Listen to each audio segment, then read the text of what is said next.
ఒకవైపు అదానీ అవినీతి వ్యవహారంపై చర్చ జరపాలని కాంగ్రెస్ డిమాండ్ చేస్తుంటే అదే కాంగ్రెస్ పైకి ఇప్పుడు బీజేపీ విరుచుకుపడేందుకు ఈ నోట్ల కట్ట ఒక అస్త్రంగా మారింది.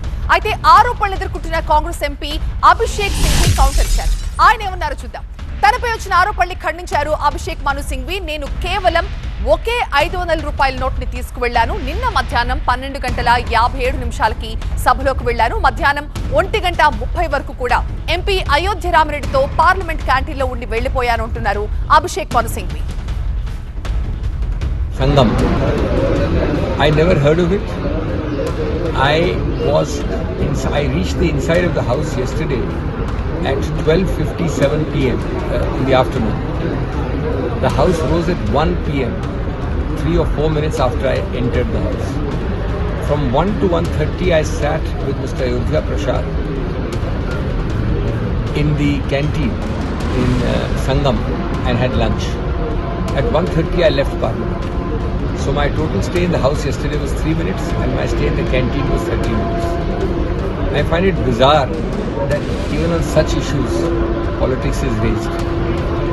Of course, there must be an inquiry as to how people can come and put anything anywhere in any seat.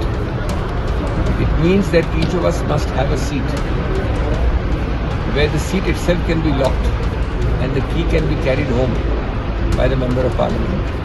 Because everybody can then do things on the seat and make allegations about the seat.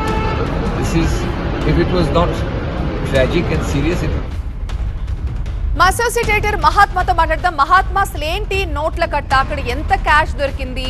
Abhishek మను సింఘ్వి ఏదో explanation ఇచ్చారు and Rajya Sabha chairman దీని మీద విచారణ కూడా ఆదేశించినట్టుగా తెలుస్తోంది. ఏం జరుగుతోంది?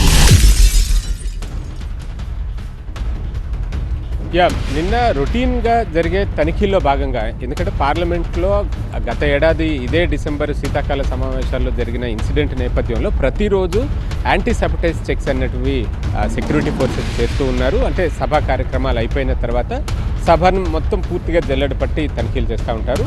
అలా తనిఖీలు చేస్తున్నప్పుడు అభిషేక్ మను సింఘ్వికి కేటాయించిన సీట్ దగ్గర ఒక 500 రూపాయల డినామినేషన్తో కలిగిన నోట్ల కట్ట లభించింది అంటూ రాజ్యసభ చైర్మన్ వెల్లడించారు. ఆయన ఆ విషయాన్ని సభ దృష్టికి తీసుకురావాలి కాబట్టి చెప్తున్నాను. ఆ నోట్ల కట్ట ఎవరిదో తెలియదు, కానీ అభిషేక్ మను సింఘ్వి సీటు దగ్గర లభించింది. దీని మీద విచారణకు ఆదేశించాను యాజ్ పర్ లా అంటూ ఆయన చెప్పుకుంటూ వచ్చారు. దీంతో విపక్షాలకు సంబంధించిన నేతలు ఒక్కసారిగా దీన్ని రభస చేశారు. మల్లికార్జున ఖర్గే లేచి మాట్లాడుతూ, మీరు ఆ నోట్ల కట్ట ఎవరిదో కూడా తెలియదు, విచారణ దశలో ఉంది, విచారణ జరుగుతున్నప్పుడు ఆ సభ్యుడి పేరుని ప్రస్తావించడం సమంజసం కాదు అంటూ ఆయన అభ్యంతరం వ్యక్తం చేశారు. అదే సమయంలో బీజేపీ వైపు నుంచి జేపీ నడ్డా, కిరణ్ రిజిజు వారంతా కూడా లేచి మాట్లాడారు. ఇది చాలా ఏదో తేలిగ్గా తీసేసే విషయం మాత్రం కానే కాదు. ఎందుకంటే ఇది ఆ రాజ్యసభ సభ ప్రతిష్టకు సంబంధించింది. అక్కడ అమౌంట్ దొరకడం అన్నది అంటే అదేదో లావాదేవీలకు సంకేతంగా సూచించేదిలాగా ఉంది అన్న అభిప్రాయంతో ఆయన మాట్లాడుకుంటూ వచ్చారు.